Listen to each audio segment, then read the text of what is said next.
Good afternoon. Fade to Black breaking news for this Tuesday, October 29th, 2024. This is all of the news that you need. I'm Jimmy Church. Help support the show. You know what to do. Get a Fade to Black T-shirt. The links are below. We have 2 shirts, 2 ways to get them. Order a shirt, get a Game Changer membership. Everything is autographed. Everything includes shipping. If you order a shirt, order both. Or order 2. Both autographed, include shipping. All right, continuing an amazing week here on Fade to Black last night. Mike Ricksecker was with us tonight. New York Times best-selling science fiction author Kevin J. Anderson is with us. We're going to be talking about his work with Star Wars, right? With Dune Part 1 and Part 2.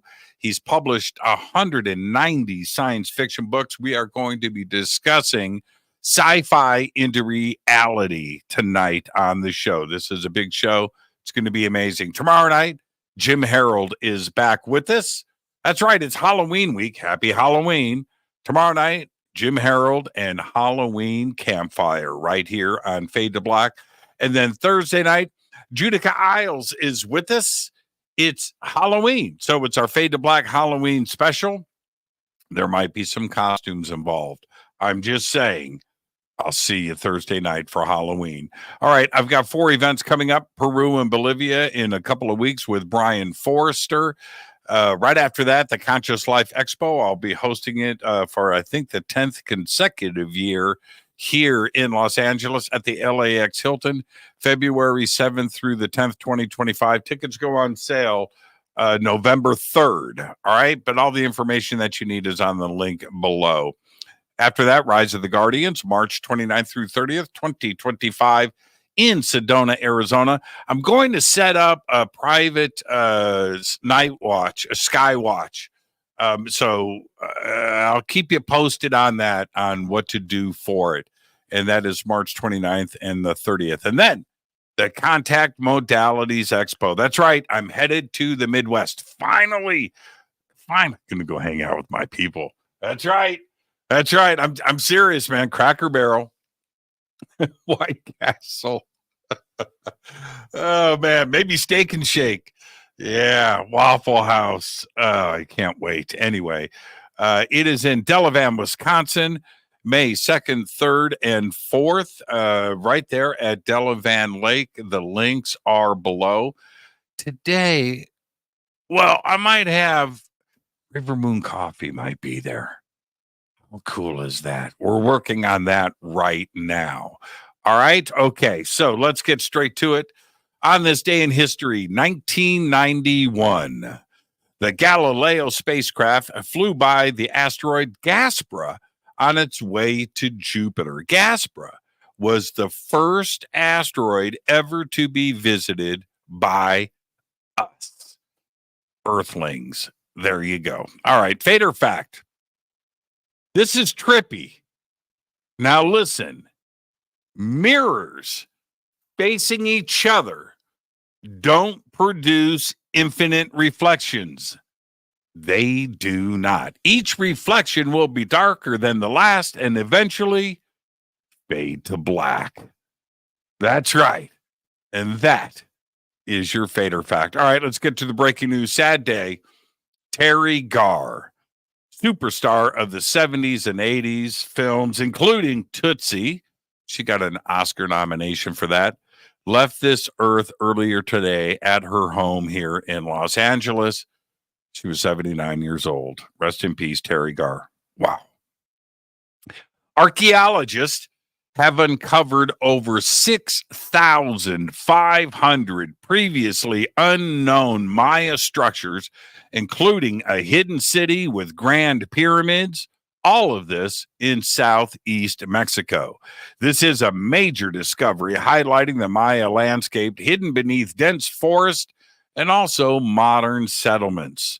Using LiDAR technology, researchers were able to look beneath the forest canopy in eastern Campeche, a lesser studied region of the Maya civilization. The study focused on a roughly 50-mile square area in east central Campeche, and this is considered an unmapped zone in Maya archeology. It's absolutely incredible. You need to go and check out the images that have just been released. Standing 16 feet tall, right? And towering over 30th Street and 10th Avenue in Manhattan, a dinosaur stares blankly across the city with glowing red and yellow eyes. The hyper-realistic aluminum sculpture depicts a rock dove, an urban pigeon. It's insane. And it will be perched at the Highline's Plinth area for contemporary art commissions until early next year. You've got to check out the images. It'll freak you out. It's crazy. New Yorkers are freaking out. Our second moon update. That's right. We've got a second moon right now. It's here to stay, or at least until Thanksgiving week. But it's not a moon. In fact, it's an asteroid named 2024 PT5. It entered Earth's orbit on September 29th and will be hanging out until November 25th when it returns to the solar system. Some past mini moons, like the one from 2020, have been discovered to be random pieces of space junk. The 2020 mini moon was a rocket booster from the, check this, and you remember when I told you about it, the 1966 Surveyor 2 Centaur launch. All right. Now, NASA's work, including its moon to Mars exploration approach, is advancing science and technology for the Artemis generation while also driving significant economic growth across the United States. In its third economic impact report, NASA highlighted how its moon to Mars activities, climate change research, and technology development and other projects generated more than, check this, $75.6 billion in economic output across all 50 states in 2023. Combined, NASA's mission supported 304,803 jobs nationwide. NASA. Wow. And finally, I'll leave you with this. Sotheby's will sell its first painting credited to a humanoid robot using artificial intelligence later this month. It's called the portrait AI God Portrait of Alan Turing 2024, named by the android robot. It was created by Ada. Well, her full name, Ada Robot, the artist robot and brainchild of British painter Aidan Meller. This is not an image created with software inside of a machine, right? You punch in a bunch of words and you get an image, pumped out Jimmy Church drinking coffee, make it a still life painting. No, that's not what it is. It's the opposite. You must understand what I am saying.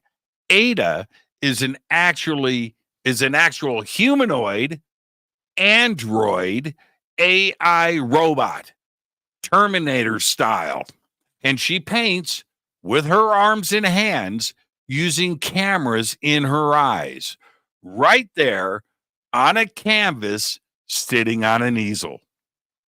That's right. The painting is estimated by Sotheby's to sell for between $120,000 and $180,000 this Thursday, October 31st, on Halloween. Now, Ada spoke at the House of Lords in the UK and said, and I quote, "Although I'm not alive, I can still create art," end quote. In a recent interview, and I'm not making this up, he said that she takes inspiration from the, quote, respectful and thought-provoking portrayals of the human form within the visual arts, end quote. Wow. So next up, the debut album from the Android Band, and a sold-out national tour. Yeah, you heard it here first. And while I'm on the subject of AI taking over the world, OFF Radio in Krakow, Poland, presenters Jacob Kuba-Zielinski, Emilia Emmy Nowak, and Alex Schulk had a good week-long run on the radio. But now they are off the air. They were 3 AI-generated DJs. That's right, radio hosts who went on the air as part of what station management described as an experiment. And they were greeted with massive boos from the public and immediately fired after 7 days. So that makes me feel pretty good. Seriously. Here's all the Fade to Black breaking news that you need for this Tuesday, October 29th, 2024. Fade to Black breaking news is produced by Renee Neumann. I want to remind everybody that tonight on the show, and this is going to be great because we have Anthony J. Anderson, one of the biggest selling and significant science fiction authors of our generation, tonight on Fade to Black. His book was just released. I have it here. I just started it, and it just got its review from the New York Times. We're going to be talking about all of that and his work on the Dune films, Part 1 and Part 2, and also Star Wars, and what he thinks about science fiction moving into our reality. All of that and much more tonight on Fade to Black. I'm your host, Jimmy Church. But for now, all I've got is Go Backley Tappy.